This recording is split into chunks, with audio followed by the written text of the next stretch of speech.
Buenos días. Bueno, dado las circunstancias, se ha hecho necesario que realicemos la clase en forma remota para conversar de tres temas que son importantes en el manejo del médico general, absolutamente necesarios en la práctica clínica, eh, con importancia en el examen médico nacional y con importancia también en lo que son las garantías explícitas de salud GES, en particular en el caso del tratamiento médico de la artrosis y en el tratamiento de la artritis reumatoidea. Vamos a partir hablando de osteoartritis, que es una enfermedad muy importante, muy frecuente además, que como vamos a ver en la clase abarca a todas las edades, pero por supuesto con diferencias. La podemos definir como una enfermedad degenerativa articular del cartílago que recubre la superficie ósea, resultante de la interacción de factores mecánicos y biológicos que desestabilizan el normal acoplamiento entre la degradación y la síntesis de los condrocitos del cartílago articular, la matriz extracelular y el hueso subcondral. Es decir, es un proceso fisiopatológico donde la interacción entre el cartílago, los condrocitos del cartílago, la matriz extracelular, el hueso subcondral, se altera, generando que en la zona donde debía haber cartílago exista un desgaste de este cartílago y por lo tanto una exposición, ¿cierto?, mayor del hueso subcondral, que lleva a dolor, malestar general, ¿cierto?, deformación, impotencia funcional, etc. Es una enfermedad entonces articular degenerativa ocasionada por el desgaste y destrucción del cartílago articular que destruye los huesos, que recubre los huesos, perdón. Es la artropatía por lejos de mayor prevalencia. Es la más frecuente afectación de las articulaciones que ustedes pueden tener. O sea, es el diagnóstico más frecuente. No confundir con lo que decíamos la semana pasada. Las molestias mecánicas son el mayor motivo de consulta. O sea, termina siendo una molestia mecánica sin patología articular. Pero cuando ya hay patología articular, artropatía, ¿ya? Cuando ya existe artropatía, la posibilidad más frecuente es que nos encontremos con una artrosis. No tiene un origen específico, es decir, no hay una causa 100% aclarada.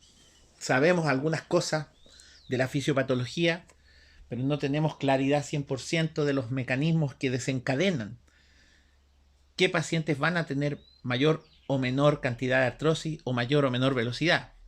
Aunque sí sabemos de que las podemos dividir en artrosis primarias, que no tienen una causa específica y que van apareciendo fundamentalmente con la edad, y otras que sí tienen una causa específica, como son las artrosis secundarias a enfermedades como la artritis reumatoide o la artrosis que se puede producir en un gotoso producto de las sucesivas crisis con mal control.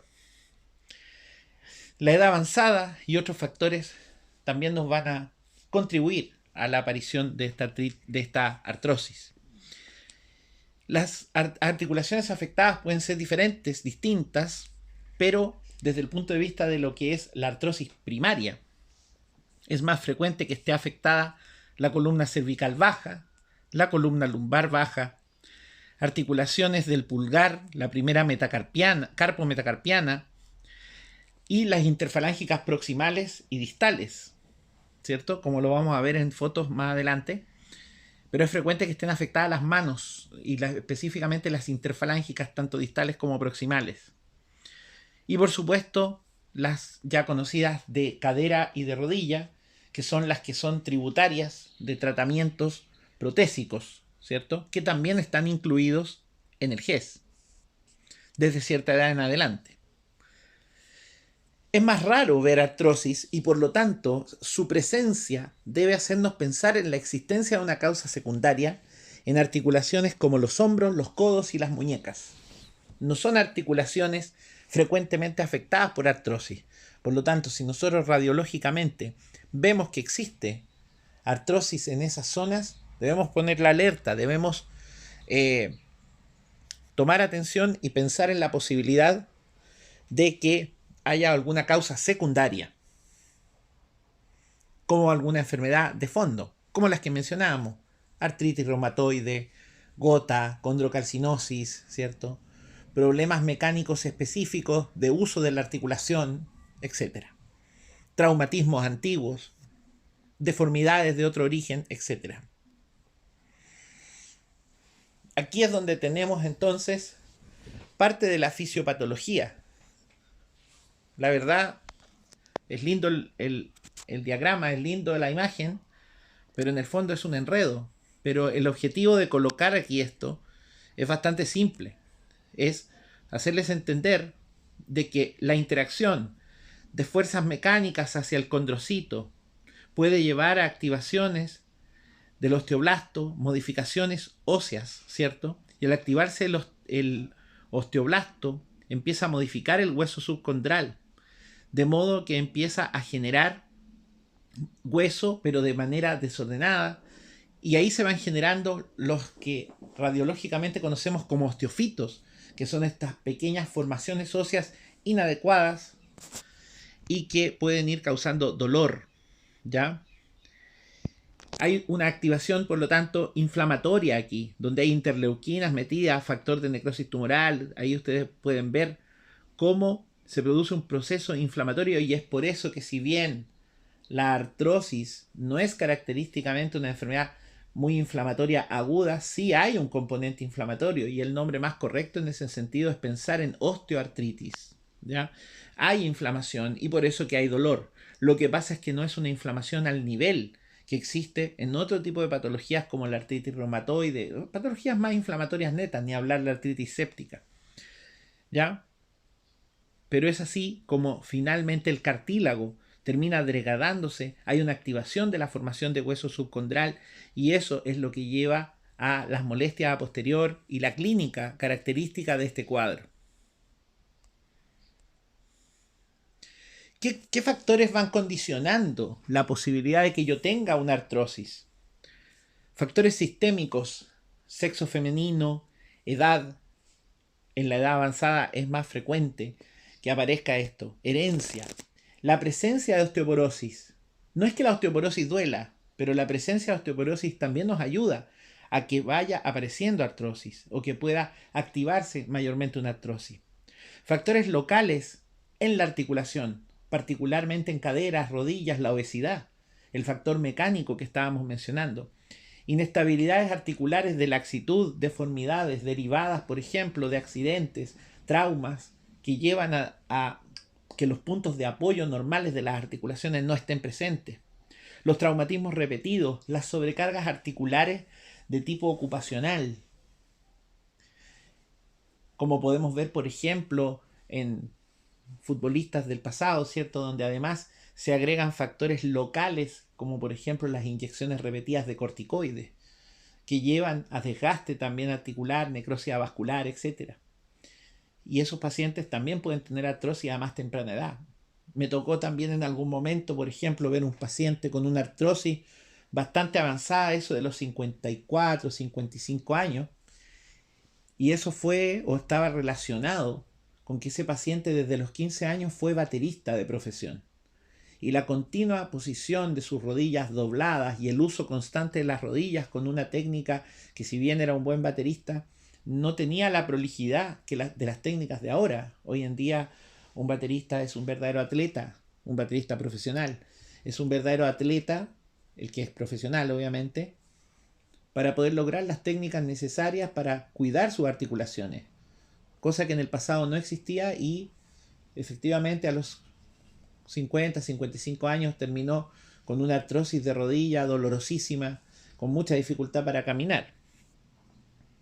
Y bueno, los factores genéticos. Existen una serie de genes estrechamente asociados al desarrollo de la artrosis, que los pueden buscar ustedes en la literatura. En el fondo llegamos un poco a las conclusiones bastante propias de todas las enfermedades degenerativas, donde un factor genético nos lleva a que exista una posibilidad de una actividad proinflamatoria que se determina desencadenando por diversos factores ambientales. Se sigue cumpliendo la vieja frase de que el fenotipo es la suma del genotipo más el ambiente, ¿no? Esa frase tan explicativa de por qué suceden ciertos fenómenos en el ser humano es válida en artrosis. El fenotipo, es decir, lo que termina apareciendo, es la suma de factores genéticos con factores ambientales. Los síntomas. ¿Cómo se nos van a presentar estos pacientes en la clínica? Primero con dolor. ¿Pero qué tipo de dolor? Son dolores fundamentalmente de origen mecánico. Es un dolor que empeora con la actividad y se alivia con el reposo, a diferencia de otras enfermedades articulares. Este dolor se aumenta con los movimientos. En particular, ¿qué es lo que refieren los pacientes? Mucha dificultad para ponerse de pie. Me voy a parar y las bisagras ya no funcionan adecuadamente. No logro sentarme bien, no logro pararme bien. No logro pararme sin dolor, ¿cierto? Y después el paciente se pone a caminar un poco más y como que se aceita un poco la articulación, por decirlo así, y logra una mejoría, salvo casos muy avanzados. Y el otro momento en que es muy dolorosa la artrosis y es característico que los pacientes te lo relaten así, es dolor al subir las escaleras. Siempre al subir las escaleras les aparece dolor. Entonces empeora con ese tipo de actividades. Puede haber dentro de los malestares rigidez matutina, pero, y aquí viene un punto diferencial característico con la artritis reumatoidea, la rigidez matutina que presenta un paciente con artrosis no es superior a 1 hora. Generalmente como máximo son 30 minutos y después logra ya mover las articulaciones con normalidad, con dolor pero con normalidad. ¿Ya? En la exploración física podemos ver deformidad articular, podemos ver también una reducción de la amplitud de los movimientos, un pequeño edema, no necesariamente un edema profundo, pero sí puede existir edema. Y el edema suele ser muy pequeño y sin eritema circundante. No es una articulación cuya piel esté afectada, ¿ya? No ocurre eso. También puede haber un poco de derrame articular, sobre todo cuando está afectada la articulación de la rodilla. Un poco de crujido articular también puede estar presente en los pacientes con artrosis. Aquí un poco para hablarles de las artrosis primarias versus las idiopáticas. Las primarias entonces no obedecen a ninguna causa conocida y pueden ser localizadas, pero también pueden ser más generalizadas. También conocido como poliartrosis. Las que son en las manos se consideran que afectan a 3 grupos articulares de las manos, se consideran generalizadas. Y la ubicación más habitual entonces de estas idiopáticas es manos, pies, rodillas, caderas y columna. Es decir, la mayoría de los pacientes que nosotros veamos con una artrosis de rodilla, con una artrosis de cadera, que son las más frecuentes por lejos como motivo de consulta, o de manos, son artrosis primarias, degenerativas, que no tienen una causa de fondo, no debo buscar causa de fondo. En cambio, en la artrosis secundaria, la enfermedad articular suele deberse a una patología conocida. ¿Ya? ¿Cuáles? Las que habíamos mencionado. Artritis reumatoide, presencia de existencia de gota, condrocalcinosis, traumatismos antiguos, etc. ¿Ya? Inyección corticoidal excesiva, trauma mecánico constante, utilización ocupacional, etc. En la artrosis de mano, desde la semiología, es característica la aparición de los nódulos de Heberden y Bouchard, ¿cierto? Y que corresponden a la formación de hueso subcondral, ¿cierto? Y que va generando nódulos visibles en el paciente, con deformidad. Esto es común de ver, ya es muy frecuente de ver, prácticamente hace el diagnóstico. Una paciente o un paciente que muestra sus manos así no necesita mayor exploración para saber que tiene artrosis y decirle que tiene artrosis. ¿Ya? Pero es importante entonces que el nódulo de Heberden está ligado a la articulación interfalángica distal y el nódulo de Burchard a la articulación interfalángica proximal. En cadera podemos ver nosotros a través de la radiografía el diagnóstico. En otras palabras, el diagnóstico de artrosis es fundamentalmente radiográfico. Fundamentalmente radiográfico. Por supuesto que el TAC también lo va a ver, ¿ya? La resonancia también lo va a ver, pero yo me puedo basar en una radiografía y con eso ya decirle al paciente que tiene una artrosis. Estos son casos extremos donde nosotros estamos viendo el caso donde hay reducción del espacio articular normal. Pero en casos menos intensos, menos graves, lo que voy a ver son la formación de los osteofitos, ¿cierto? Y una reducción menor del espacio articular. Cuidado, eso sí, con caer en la tentación de que cualquier dolencia, por ejemplo, de la cadera, que en la radiografía me muestra un osteofito, echarle la culpa a la artrosis. Tener un osteofito todo ratón en una cadera no significa de que esa sea la causa del dolor. Entonces hay que hacer una buena anamnesia en ese sentido. Recuerden lo que mencionábamos en la primera clase. Hay zonas aledañas a la articulación que perfectamente nos pueden dar dolor y que hacen que el paciente refiera el dolor a la cadera, por ejemplo, pero no sea la cadera, sea una bursa, sea un tendón del glúteo, sea un músculo, etc. Hasta hernias inguinales podría alguien referir el dolor en la cadera y terminar siendo una hernia, una patología totalmente extraarticular.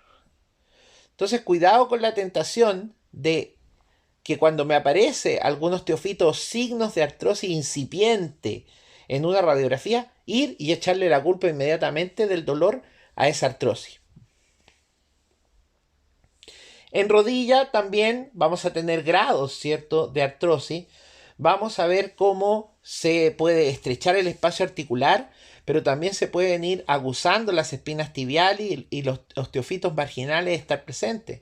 Y también ver cómo el hueso subcondral, sobre todo hacia la parte de la tibia, se empieza como a reforzar, ¿cierto? A ser más radiopaco, ¿cierto? A notar más la presencia de ese hueso subcondral en la radiografía. Imágenes de esto hay por todos lados. Yo les pido que las revisen para que puedan ir acusando el ojo de cómo es una radiografía artrósica. Importante esta diapositiva.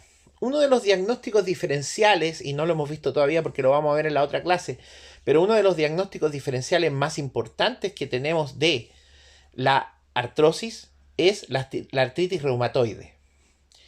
De las patologías articulares que ustedes vean o de las poliartralgias que ustedes puedan ver, ¿cierto? La gran mayoría no van a ser artritis reumatoide, pero el punto es que deben saber identificarla y deben saber reconocerla porque la artritis reumatoide tiene un tratamiento que puede modificar el curso de la enfermedad. La artrosis, en cambio, yo no tengo muchos tratamientos para modificar el curso de la enfermedad. Va a tomar su camino sola porque no tengo tratamientos que vayan dirigidos a los mecanismos fisiopatológicos. No es así con la artritis reumatoide, donde existe este grupo de fármacos modificadores de la enfermedad que me van a permitir cambiar el curso de la enfermedad y disminuir su mortalidad. La artrosis tiene una rigidez matutina breve, no hay una gran inflamación, como les dije, una inflamación clínicamente visible, y afecta en las manos tanto a las interfalángicas proximales como distales. En cambio, en las manos la artritis reumatoide tiende a no afectar la interfalángica distal. Cuando está afectada la interfalángica distal, es muy sugerente de artrosis. Entonces, en la artritis reumatoide hay una rigidez matutina mayor a 30 minutos, generalmente mayor a una hora de hecho. Hay artritis, hay claramente inflamación y las articulaciones afectadas en términos al menos de lo que son la parte de las manos y muñecas son las muñecas, las metacarpofalángicas y las interfalángicas proximales, y no así lo más distal como en la artrosis. La artrosis suele haber una disminución simétrica de los espacios articulares. En la artritis reumatoide, la disminución del espacio articular es asimétrica. Y en la artrosis podemos tener los nódulos de Bouchard y Heberden.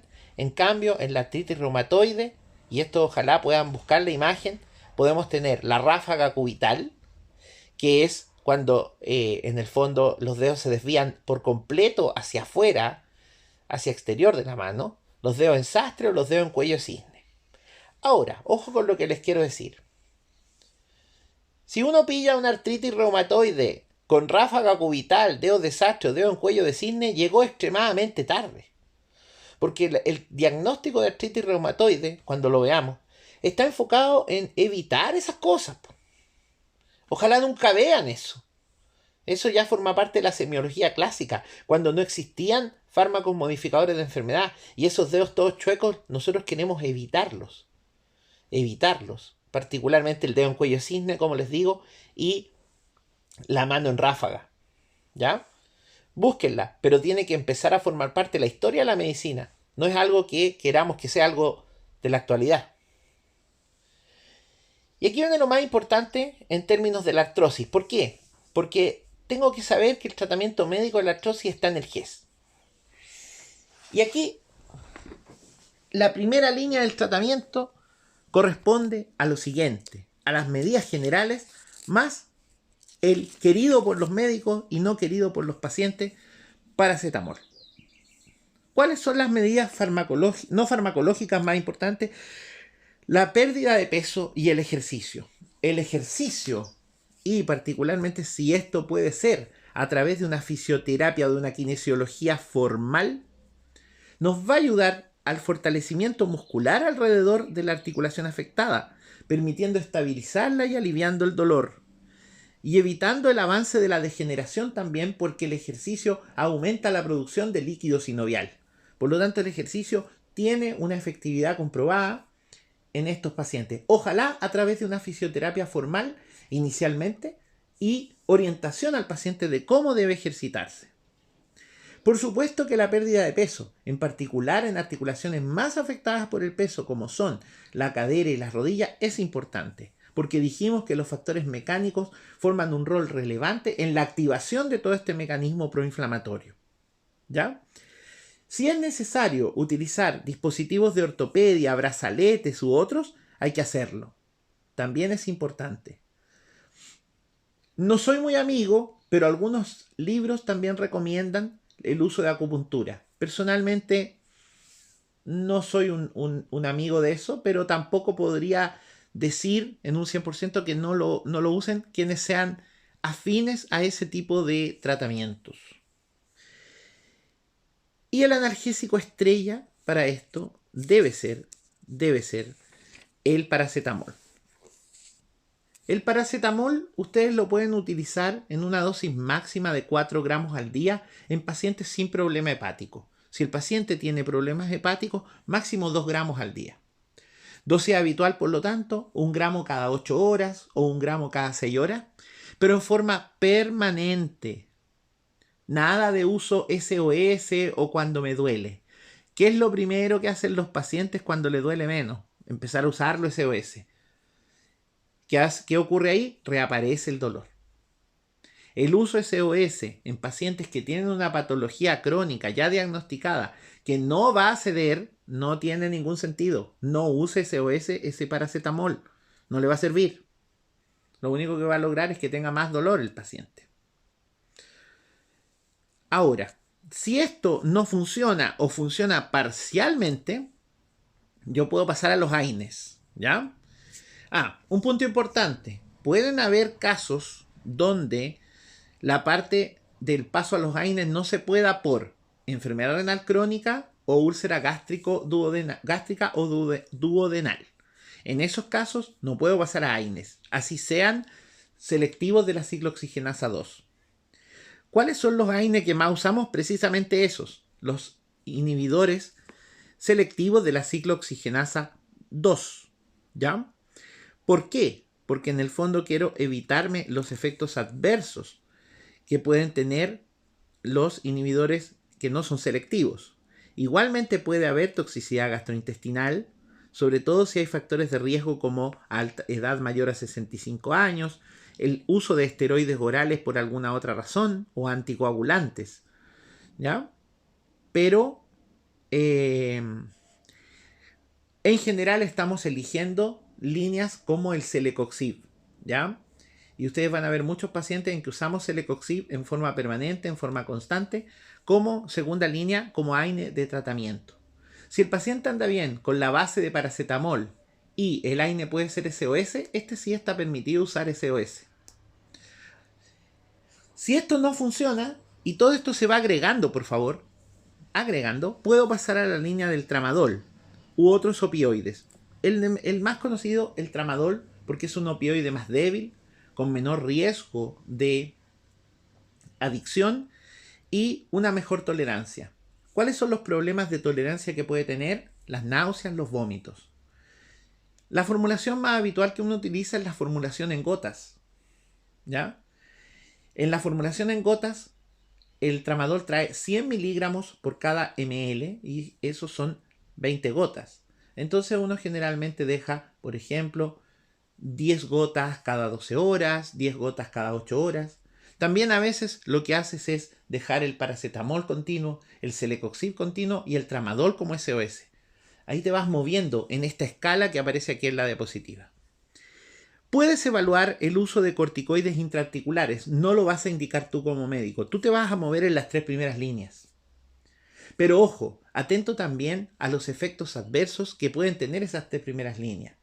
Atento a la posibilidad de que pueda aparecer una úlcera péptica. Atento a lo mejor a la necesidad de incluir inhibidores de bomba de protones si aparece un reflujo asociado, etc.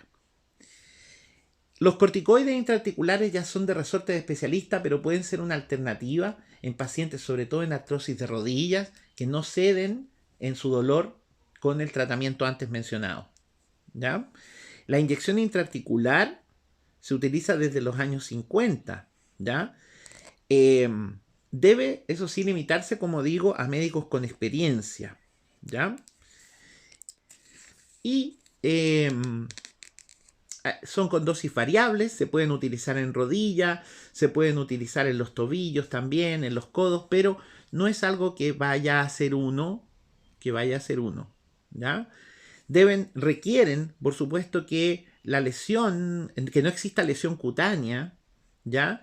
Y no se pueden repetir más de 3 veces al año en cada articulación, ¿ya? Cuidado con la asociación a las complicaciones como la artritis séptica, que ya la mencionamos anteriormente. Y también puede ser que aparezca artritis por cristales, debido a que los esteroides preparados tienen glucocorticoides cristalinos. Así que, y eso puede aparecer entre 24 horas, 48 horas después de la inyección articular, a semejanza de la gota. ¿Ya? Eso. Y ¿en quién se debe considerar entonces el reemplazo articular? En aquellos pacientes que ya tienen una artrosis severa, ¿cierto? Sobre todo en cadera, con gran reducción del espacio articular, con grandes osteofitos y un dolor que, a pesar del uso de toda esta farmacología, no cede. En esos pacientes se debe considerar la prótesis de cadera. Es algo más que deben ver en los contenidos de traumatología, pero sí, en esos pacientes se debe considerar. Y eso también está en el GES. En el fondo, cuando vean que su paciente, a pesar de todos los manejos analgésicos que ustedes están haciendo, no logra su objetivo, cuando vean una radiografía con una artrosis demasiado comprometedora, envíenlo para ver la posibilidad de una prótesis de cadera o de rodilla, que son, como les digo, las más frecuentes prótesis que utilizamos.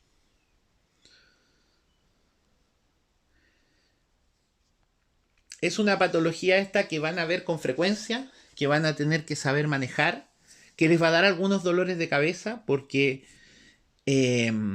La respuesta analgésica no siempre es la óptima, porque los pacientes no siempre son adherentes particularmente al uso de paracetamol, son reacios a tomarlo, piensan que existen remedios mejores. Hay mucho mito también. Si ustedes se fijan, por ejemplo, no estoy hablando de muchos tratamientos que los pacientes te van a preguntar, pero que no están avalados en la literatura, como por ejemplo el uso de glucosamina con chondroitin sulfato. Y créanme, todos caemos en recetarlos, ese tipo de medicamentos. Glucosamina con chondroitin sulfato, el piascledine, que es el nombre comercial, ¿cierto? Pero que es el glicina max, ¿cierto? Eh, También no hay una evidencia al respecto, a pesar de que uno los utiliza igual como adyuvante, a veces como placebo inclusive. Ni hablar los cartílagos liofilizados. Toda la gente que está tomando no cartílagos, colágeno liofilizado. La cantidad de gente que está tomando esas cosas impresionante y gastando bastante dinero en eso. Pero la verdad es que la evidencia no avala eso ni las guías internacionales tampoco las mencionan. Eso sería la primera clase de la parte de artrosis. Muchas gracias.